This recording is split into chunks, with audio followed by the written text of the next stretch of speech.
Back to the show, folks. Thanks for being with us tonight.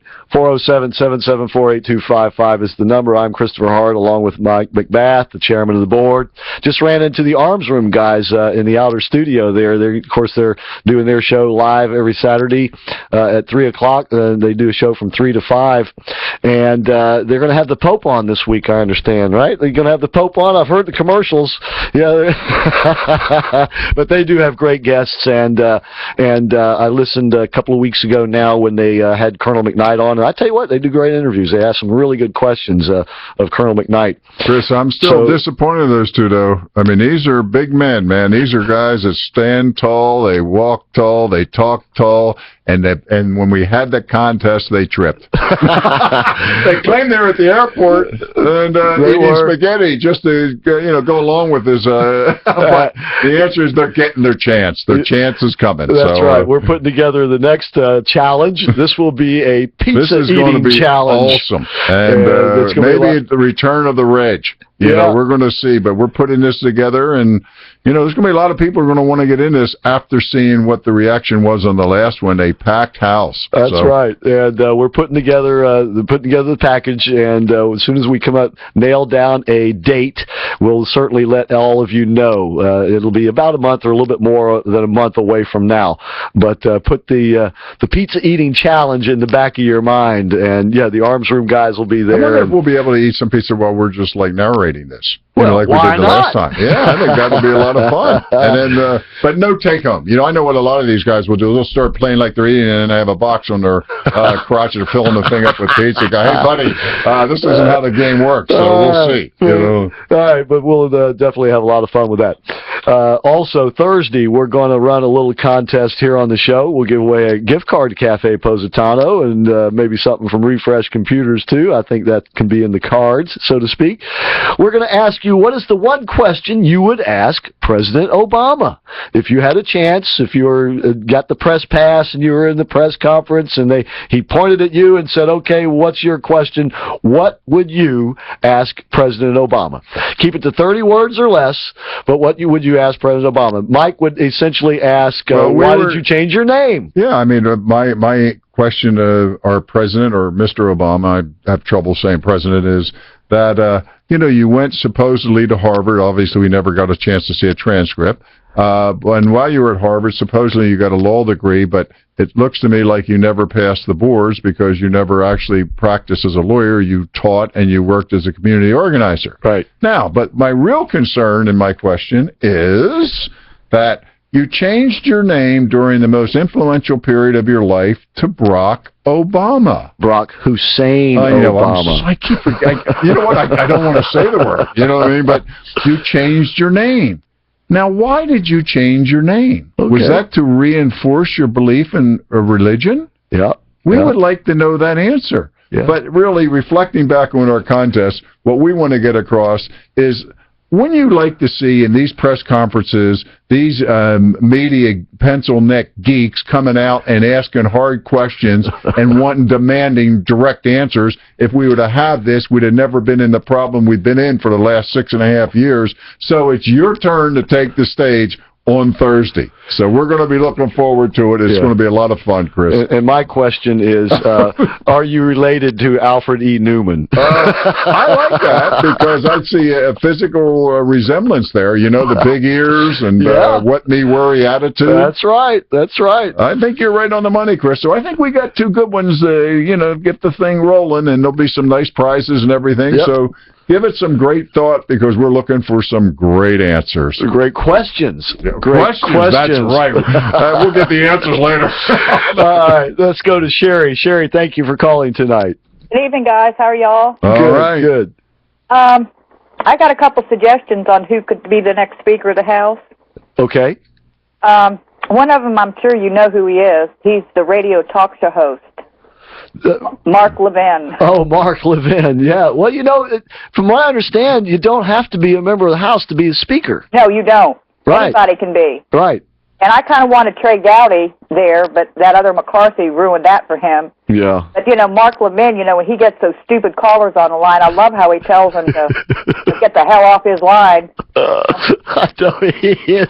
I got too much Southern charm in me to be like that, but I wish I could. So no, we don't get calls like that. Though we get excellent calls. He gets a lot of dorks who call. He gets some real dimwits. He wouldn't put up with Obama's crap. No, well, you're right about that. Wouldn't make any deals with him. Yeah, he would certainly educate the members of the House a little bit while he's at it too. But they'll never agree to something like that because this is for the glory of the state. Oh, absolutely. He knows the Constitution inside and out. Right, I agree. Yeah, you're absolutely right. But you said you had a couple of ideas. Well, my next one is Mike McMath. He wouldn't make any deals with the Dancing Queen. No, he wouldn't. He'd be in there knocking heads, all right. Not at all, I would love to be there and put forth a few ideas representing the true Americans, Yeah. And in football, look at all the people you could attract. That's exactly right. We appreciate the thought, but I'm afraid reality won't come home on that one. Well, wouldn't it be nice, though? Yeah, I know. Well, listen, at least for a day. Well, while you're on the line, and you brought this up, Dan Webster has issued an invitation to his other House members, and let me read it here. Hold on a second. Let me find it real fast. Hold on. I had it. Now I lost it. Let me get it back. All right, here we go. This is from Congressman Webster. He says, this election is not about changing personalities in the Speaker's office, but about fundamentally transforming the way we do business in Washington. It comes at a time when the American people have lost confidence in the institution and are looking for a change. I have repeatedly stood up against the current system, ever while enduring punishment for sticking to my principles. I've been here before. When I became Speaker of the House in Florida, we transformed the legislative process into one that was based on principle, not on power, so every member had the opportunity to participate. Rather than pushing against deadlines, we took up the most important issues first. I'm running to take on the current system in Washington. I'm asking you to join me in this historic opportunity to show the American people that the Congress is back to doing the people's business. So, I know that Congressman Webster's a long shot, and I know a lot of the House members would certainly resent him were he to leapfrog into that position. But I think he's as good as any, if not a whole lot better than most. And he's certainly a long shot better, or a whole lot better than Kevin McCarthy. Do you think he has any chance of getting in McCarthy? I mean, that would just be an absolute... The sad fact of the matter is he's got a better chance than any of the rest of them. Oh. Chaffetz he's not the quality, to be honest with you, of individual as Dan Webster. I hate to put it that way, but he's not. Chris, there was a conservative organization, ranks and they said that McCarthy was rated an F. For conservative principles, and Chaffetz was obviously rated substantially higher. Chaffetz is a smart guy, okay? Yeah. But he strikes me as a little bit too much in it for himself. All right, Dan Webster. Well, he fits in perfectly. Dan Webster is a man of principle. All right, he's a staunch Christian. He's a man of principle. When he doesn't agree with you, he at least explains why he doesn't agree with you on a vote or something like that. And the point is, he would run the House up there, I believe, at least he would try, to run it the way he did down here. And he was very effective as a Speaker of the House down here. And of those three choices, I think he is by far and away the best. And it would be hard. When I first found out about this, Carl and I exchanged some texts, and we kind of asked each other who we would. And I chose Louis Gohmert. I thought Louis Gohmert, that guy from Texas, would make a good Speaker of the House. Do you think public outcry would have any influence on who's chosen? Well, see, the Speaker of the House can't be an overly abrasive person. And Dan Webster is not. Dan Webster is a gentleman. And I believe that would work better. He would be tough with Obama, but he would be a gentleman as he conducted the business of the House. I believe that would be the best thing. Sherry, would Dan Webster fit in? Should Mike McBath not be able to do it? Dan Webster, but people don't know him, and he's I'm sorry, he's old. That sounds discriminatory, Sherry. I don't know. Well, that's one thing I can't argue against, but certainly experience counts. Oh, but maybe it doesn't. There was an interesting poll result that came out this past weekend. All the news has been about Donald Trump's fading into polls and he's going away fast. And no, Moby Dick's not going anywhere. Yeah. And here's one number that tells us why I don't believe he's going anywhere. The Republicans, when asked, what is more important to you in the next president? Would it be more important that this person is new and not of the establishment?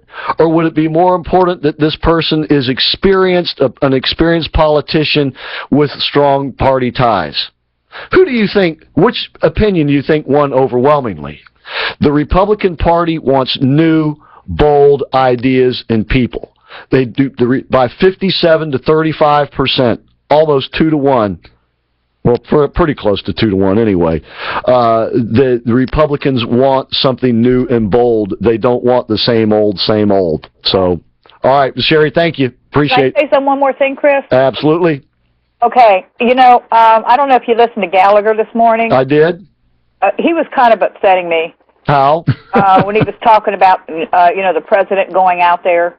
Oh, I know. To Oregon, yes. Yeah.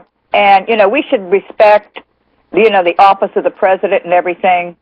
Let me tell you something. This man doesn't respect America. He doesn't respect our Constitution. It is a two-way street. He doesn't. Listen, if one of my family members had died in that massacre, I wouldn't want even him in the same town. I wouldn't go visit with him privately. What happened to the day when people did things like that? What happened to when we used to shun people? Right. Well, it's all about why the president's going there. No, I know that. Okay, well, let me finish. If the president were going there as a healer, if he had the reputation if he had been practicing healing around this nation, and he were going there to do that, and to comfort the victims, and not try to make a political point, then it would be appropriate. The problem is that is not why he's going there. That's the last thing on his mind. He's going there. All these police officers. I know. He never went to one of their funerals. No, because they don't fit the template. They don't fit his political goals. They don't fit his political ideas. These people do, which is why a lot of people in that town in Oregon don't want him to come there. And he shouldn't be going there for that reason. And in that particular case, Gallagher's wrong. Now, the general point, if this president were a healer, were he to be going there to bring a nation together, that would be appropriate. He is going there to tear this nation even further apart. It is